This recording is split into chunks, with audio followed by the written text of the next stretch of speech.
رضوان آپ نے بہت اچھا کیا جو آپ نے کسی کو بھی اس گھر میں رہنے کے لیے اس کو رینٹ آؤٹ نہیں کیا، کیونکہ اگر ہم کسی کا بھلا کریں گے تو کل کو ہمارا بھی بھلا ہوگا۔ رضوان، اگر آپ کے ساتھ اور بھی کچھ ایسی سٹوریز پیش آتی ہیں تو آپ ہمارے ساتھ ضرور شیئر کریے گا۔ بہت شکریہ۔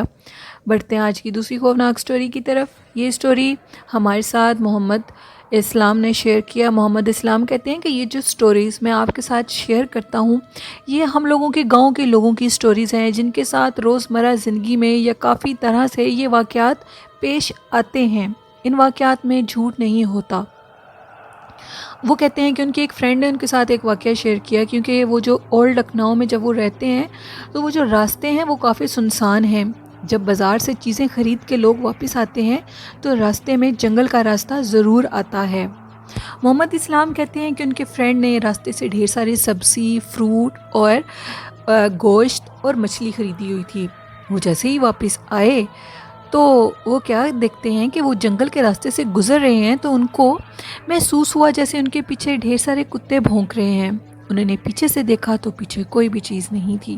انہوں نے کہا کہ شاید دور کتے بھونک رہے ہوں گے، اس لیے مجھے آواز نہیں آ رہی، اور اس لیے سوری وہ مجھے نظر نہیں آ رہے۔ اب وہ پھر چلنے لگے تو تھوڑی دیر کے بعد ان کو محسوس ہوا جیسے وہ جو کتے ہیں وہ بالکل ان کے پیچھے بھاگ رہے ہیں اور ان کے ساتھ۔ اب انہوں نے پھر پیچھے سے پلٹ کے دیکھا تو پیچھے کتے بالکل نہیں تھے۔ اب وہ کہتے ہیں کہ میں کافی پریشان ہوا، میں پیچھے سے پلٹ کے دیکھتا ہوں تو کتے نہیں ہوتے، میں آگے منہ کرتا ہوں تو کتوں کی واضح بھونکنے کی آوازیں شروع ہو جاتی ہیں۔ یہ کیا ماجرا ہے؟ خیر وہ اپنے کام پر اپنے راستے پہ جا رہے تھے تو اچانک سے ان کو دوبارہ سے کتوں کے بھونکنے کی آوازیں شروع ہو گئیں۔ انہوں نے اپنے ادھر ادھر سے دیکھا، جنگل کا راستہ تھا لیکن کتوں کا نام و نشان نہیں تھا، کہ جب انہوں نے سیدھا منہ کیا تو ان کے سامنے سے ایک بہت بڑا سا سایہ گزرا۔ وہ بہت زیادہ ڈر گئے۔ ان کے ہاتھ میں ایک لائٹ تھی، لیکن جو کہ وہ کہتے ہیں کہ راستے میں آگے روڈ کے اوپر لائٹس لگی ہوتی ہیں، اچانک سے وہ لائٹس بھی آف ہو گئی، جیسے لائٹ بند ہو جاتی ہے۔ تو میرے ہاتھ میں جو ٹارچ تھی، میں نے اس ٹارچ سے درخت کی طرف لائٹ کی تو مجھے عجیب و غریب دو چمکتی ہوئی آنکھیں نظر آئیں۔ میں جلدی سے گھر پہنچا اور میں نے اپنی امی کو سارا ساز و سامان دیا۔ تو اس سامان میں فروٹ اور سبزیاں تو باقی تھی، لیکن نہ تو گوشت تھا اور نہ ہی مچھلی کا گوشت تھا، نہ ہی چکن اس میں موجود تھا۔ میرے فادر نے کہا کہ بیٹا یہ میں نے تمہیں جو کچھ کہا تھا لانے کو وہ تم نہیں لائے، جس پہ انہوں نے کہا کہ میں وہ سب کچھ لایا تھا، لیکن راستے میں میرے ساتھ یہ واقعہ پیش آیا ہے، جس پہ میرے فادر نے مجھ سے کہا کہ بیٹا اس راستے میں جنگل ہے اور جنگل کے راستے میں جنات اور ڈائنوں کا بسیرا ہوتا ہے۔ جو تمہیں سایہ نظر آیا تھا وہ کسی ڈائن کا ہی سایہ تھا۔ شکر کرو کہ اس نے تمہیں تمہاری زندگی کا نقصان۔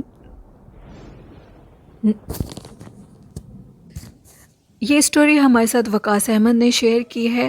وقاص کہتے ہیں کہ ان کا ایک فرینڈ جو کہ کینیڈا میں رہتا ہے، انہوں نے یہ سٹوری وقاص کے ساتھ شیئر کی۔ وقاص کہتے ہیں کہ ان کا وہ فرینڈ جو کہ بہت زیادہ سیر و تفریح کا، ہیکنگ کا شوق رکھتا تھا، ایک دن وہ اسی طرح کہیں گیا ہوا تھا، تو جب وہ راستے میں واپس آ رہا تھا تو اس کو ایک ایسی جگہ نظر آئی، ایک ایسی جگہ کو اس نے ڈسکور کیا جو کہ شاید کسی اور نے آج سے پہلے کینیڈا میں نہ کیا ہو۔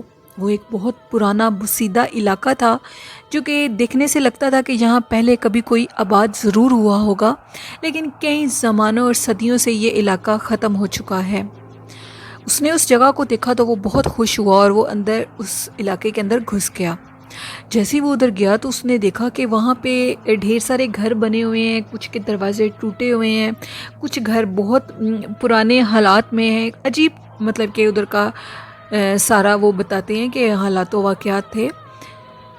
وہ سامنے اس نے ایک سے دو گھر دیکھے اور اس کا دل چاہا کہ میں ایک دو گھروں کے اندر سے جا کر دیکھوں اور میں ان کو ڈسکور کروں گا اور لوگوں کو دکھاؤں گا کہ یہ علاقہ اس نے ڈسکور کیا ہے۔ جیسے وہ اس ایک گھر کے اندر گھسا، اس کو کوئی چیز نظر نہ آئی، پرانی سارو سامان، ٹوٹے پھوٹی چیزیں۔ وہ دوسرے گھر میں گیا، وہ بھی ایسے ہی تھا۔ جیسے ہی وہ تیسرے گھر میں اندر انٹر ہوا، وہ کمرے دیکھنے لگا تو اس کو ان کمروں میں گھسنے کے بعد محسوس ہوا کہ جیسے اس کے پیچھے کوئی چل پھر رہا ہو۔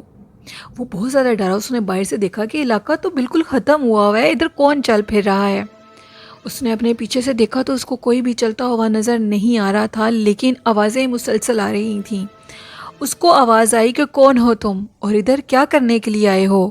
یہ ہمارے گھر ہیں، بہتر ہے کہ چلے جاؤ۔ بہت زیادہ ڈرا، اس نے کہا کون ہو تم اور میرے سامنے آؤ، جس پہ پلٹ کے آواز آئی کہ پہلے تو تم ہمارے پوچھے بنا ہمارے گھر کے اندر آئے ہو اور اب پوچھ رہے ہو کہ تم کون ہو؟ اگر اپنی جان پیاری ہے تو فٹافٹ ادھر سے نکل جاؤ۔ وہ کہتے ہیں کہ وہ جلدی سے ادھر سے نکل گئے اور اس علاقے سے نکلتے نکلتے بھی ان کو 2 سے 3 گھنٹے لگے۔ وہ بہت زیادہ ڈرے ہوئے تھے۔ سامنے جیسے ہی وہ دیکھا انہوں نے علاقے سے باہر نکلتے تو ان کو وائلڈ لائف والوں کے کچھ رومز نظر آئے۔ وہ ادھر گئے، وہ بہت زیادہ پریشان تھے اور ڈرے ہوئے تھے۔ انہوں نے کہا کہ تم اس علاقے کو ڈسکور کرنے کا خواب چھوڑ دو، کیونکہ یہ علاقہ، یہ بستی بہت سالوں پہلے برباد ہو چکی تھی اور یہاں کے لوگ کہاں گئے کوئی نہیں جانتا۔ ان کی روحیں اور ان کی بدروحیں آج بھی اس علاقے میں بھٹکتی ہیں۔ تمہارے لیے بہتر ہے کہ دوبارہ اس علاقے کا نام بھی مت لینا اور نہ ہی نیوز میں اس علاقے کا نام لینا۔ جو بھی آج سے پہلے یہ کوشش کر چکا ہے اس کا انجام صرف موت ہی ہوا ہے۔ اس شخص نے توبہ کی اور اس نے اس دن کے بعد ہیکنگ کا یہ جو کام تھا یہ بالکل چھوڑ دیا اور وہ اس کام سے باہر نکل آیا۔ یہ سٹوری محمد وقاص کی تھی جنہوں نے ہمارے ساتھ شیئر کی۔ تھینک یو وقاص احمد، آپ کی سٹوری بہت اچھی تھی، بہت پسند آئی ہمیں۔ اسی طرح اپنی سٹوریز ہمارے ساتھ شیئر کیا کریں، اور جن میرے سننے والوں نے ابھی تک میرے ساتھ اپنی سٹوریز شیئر نہیں کی تو لسنرز آپ بھی ڈسکرپشن باکس میں میرے ای میل آئی ڈی پر اپنی سٹوریز شیئر کر سکتے ہیں اور کومنٹ باکس میں بھی اپنی سٹوری شیئر کر سکتے ہیں۔ یہ تھی آج کی سٹوریز، آئی ہوپ آپ کو ضرور پسند آئی ہوں گی۔ اور آج کا اچھا میسیج یہ ہے کہ اپنا ڈھیر سارا خیال رکھیں اور ٹھنڈی چیزوں سے بھی ذرا پرہیز کریں۔ جس طرح کرونا وائرس آیا ہوا ہے، ٹھنڈی چیزیں کھانے سے بھی گلا خراب ہو جاتا ہے۔ اور اپنا اور اپنے پیاروں کا، اپنے والدین کا، اپنے بہن بھائیوں کا ڈھیر سارا خیال رکھیں، کیونکہ یہ اللہ کے انمول تحفے ہیں، یہ دوبارہ نہیں ملتے۔ اس لیے لسنرز، آپ کو جو میرا میسیج ہے یہ اچھا لگے تو اپنا فیڈ بیک مجھے ضرور دیجیے گا، اور اپنی ہوسٹ نیلم کو دعاؤں میں ڈھیر سارا یاد رکھیے گا۔ اور اسی کے ساتھ اللہ حافظ، اللہ نگہبان۔